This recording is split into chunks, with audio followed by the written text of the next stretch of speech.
Welcome to toy-polloi. Hello and welcome to another video from toy-polloi, and today we're going to be taking a look at Baron Ironblood and trying to make a new helmet for him, because if you watch my videos over the last few years you'll have seen I've been building up a bit of a collection of these Action Force figures and making my own Red Shadows army, and this is the full extent of my army at the moment. And the Red Shadows leader is Baron Ironblood, who you can see here at the front. But Baron Ironblood is supposed to be wearing a sort of black helmet, and every single figure I find for Baron Ironblood, that helmet is missing. And I go on eBay and I keep sort of bidding on them, and every time I do I don't win the auctions, and I'm just sort of growing a big collection, you can see here, of Baron Ironbloods, and none of them have the helmet, and without that helmet he's just a fairly boring figure. So I thought it would actually be quite fun to try and recreate that and make a version that I could put on all of these figures to make them look proper.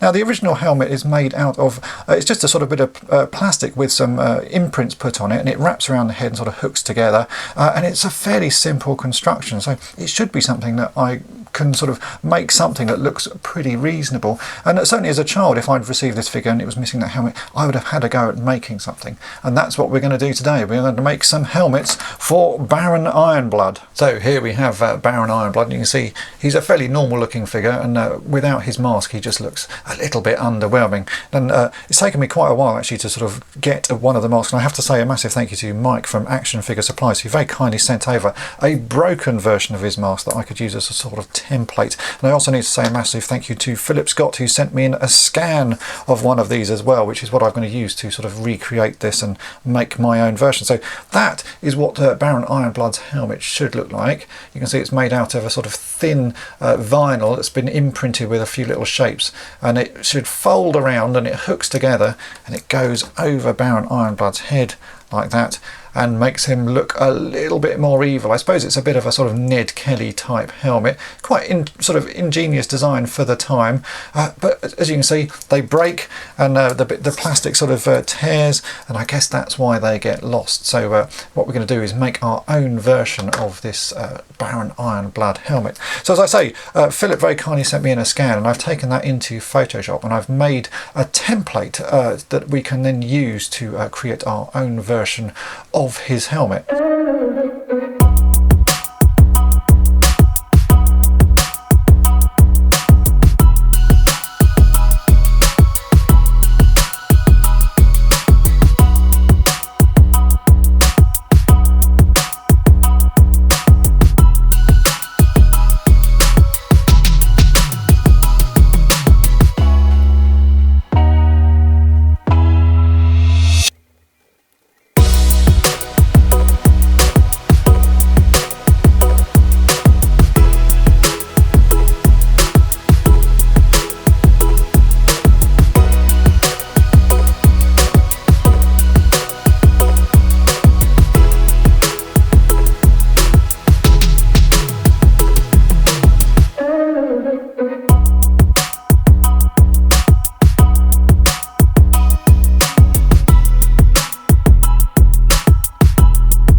After only a short amount of work, I've ended up with two patterns that I think I can use to make something that will look quite nice. The first one is essentially just a pattern, so I've sort of copied round the shape of the original helmet and made this, and I'm going to cut this out so that we take all of the grey areas around the edges out, so you're just left with the white inner. And then I put in some markings as well so we can see where the little indents and bits should go around his face. And we're going to use that one to make a rough one, and I'm going to be using some of this stuff, which is EVA foam. Now you can buy this in sort of most craft shops. This is 1mm thick EVA foam. It's really soft and really easy to cut, and I think that will make something quite nice because we can make something that sort of folds around around his face. I did make another one you'll have seen me do in that bit of Photoshop work there, which is a sort of more detailed version. So I sort of done an artistic interpretation of the mask, and again this is now printed out onto sticky backed printer paper, so this is a nice gloss finish, and I'm going to stick that onto this and cut it out as well. So we're going to have two versions, one that's just made out of EVA foam and one that is made with a sticker on top of it.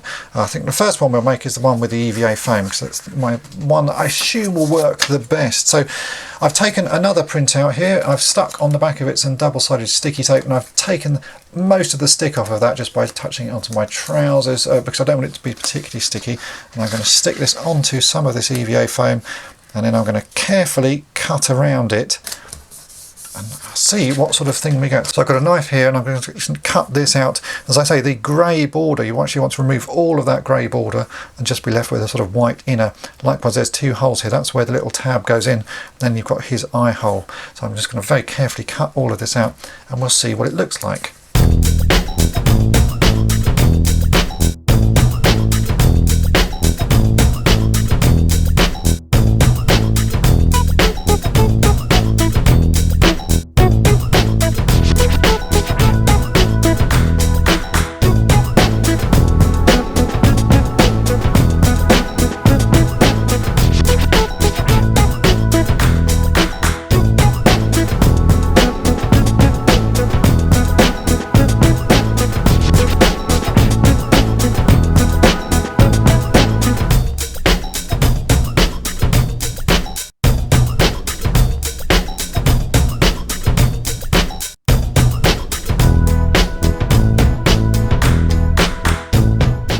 The sticker removed, you can now see we've got a pretty good shape here that's going to certainly fit quite nicely over Baron Ironblood's face, just like the original one did. I think that's going to work really nicely, and the foam is very easy to sort of cut. It's so thin, and the knife sort of slides through it really easily.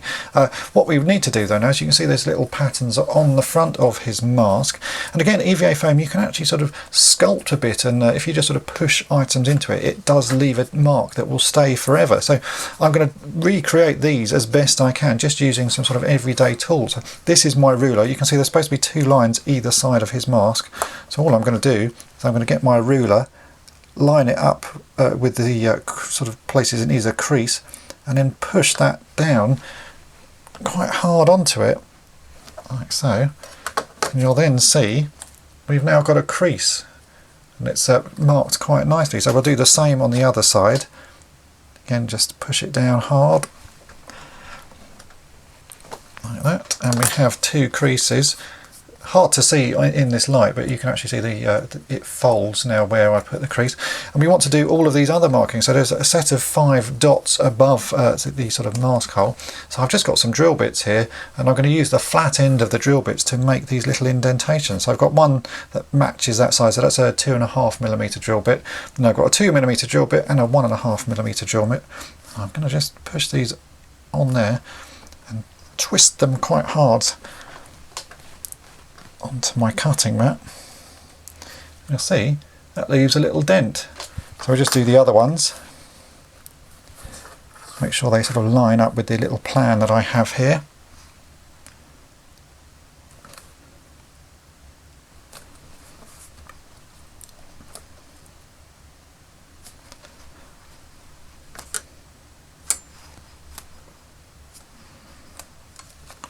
We'll go to the smaller one, do the final ones.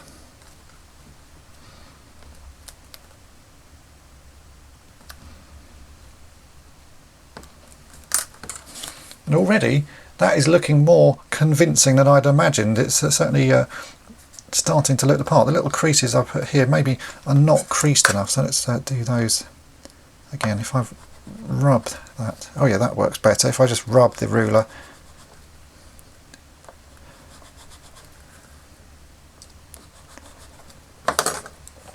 okay, that's looking more convincing. And now he's got a grill down the front of his helmet there. I think we can do that just using a flat screwdriver. So I have a very small flat screwdriver here, and I'm going to mark these on. I don't think it has to be perfect, it's just got to look sort of the part. So let's put these on.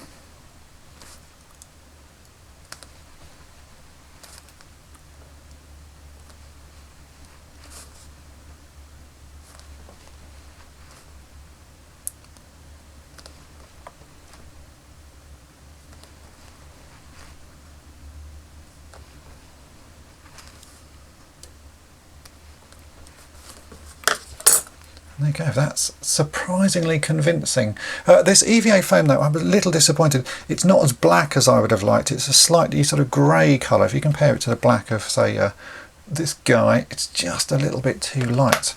And again, it's nice to work with this stuff. So I've got a marker pen here and I'm just going to colour it in. I think that will make it look a bit blacker. Oh yeah, immediately that's actually gone a lot blacker. So let's just colour it in with this marker pen and then we'll test it on the figure.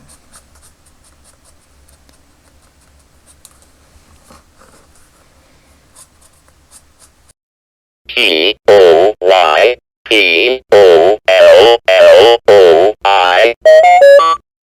If you'd like to know more about the Action Force toy line, then check out Fusion Magazine issue number 10, as I've written an article all about the toys and their history. The magazine is packed full of articles on retro games, retro consoles and modern games, and is available as both a digital download and also a physical magazine. To find out more, check out fusiongamemag.com. I'll put links in the description so you can find out where to get it from.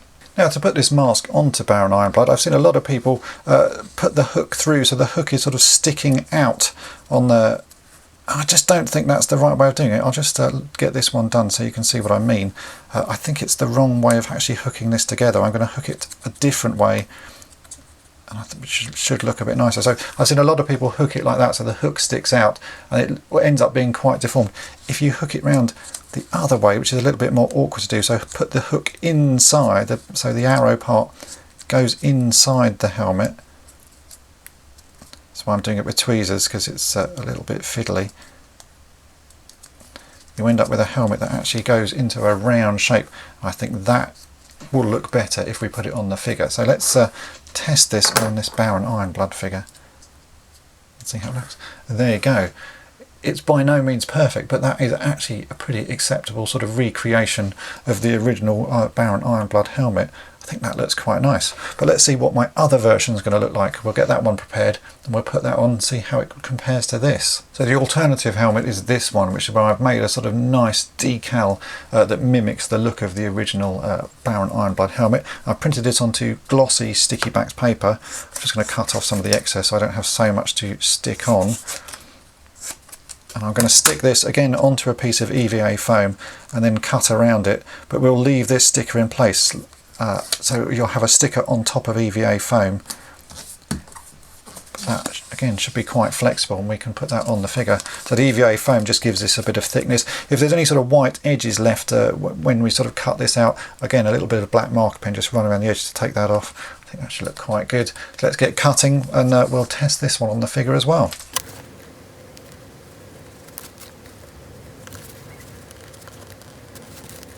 Now that this one is all cut out and I've tried to put some pen on it, I'm going to say this is a failure. Sometimes these ideas I come up with just don't work, and it was interesting to have a go. I think it's quite interesting to show you as well when I work on projects and things don't go quite to plan. The idea sort of works, but actually by putting the pen on it, that's ruined it. You can see it's all soaked into the paper, and just cutting it you end up with such a sort of white edge. The idea would work if you could print direct onto the foam, but as I can't, I think I'm going to class that one as a bit of a failure, and I think we'll just stick with doing the EVA foam versions because those actually look pretty good compared to that. Yeah, a little bit of a failure there, but always worth having a go. You never know when these ideas might work.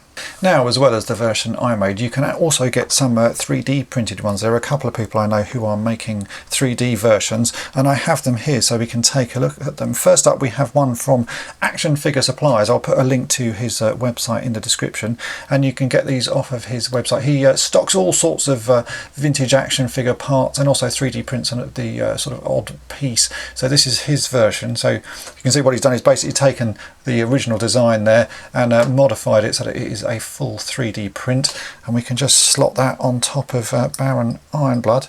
That actually is quite nice. I'm surprised I didn't do something like that sort of back in the day, but I guess that little plastic version was a bit cheaper. So that is the Action Figure Supplies version.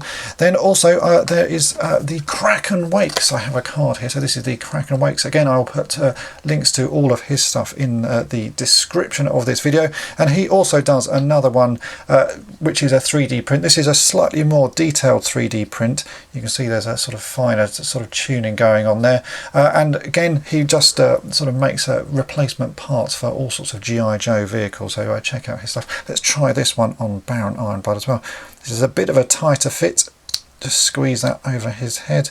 And there you go, you can see Baron Ironblood again with a 3D printed helmet. Both of these actually look pretty cool. It's nice to have these sort of alternative versions, and I'm going to be using all of these in my display here. So yeah, do check out the links in the description if you want to go down the 3D printed route. There's a couple of options available, or if you want to, you can make your own out of some EVA foam. This is certainly what I would have done as a child. It may not be perfect, but I actually quite like the look of it. It's a sort of quite a nifty little thing. There's another one there. I've made some others since sort of starting to film this video.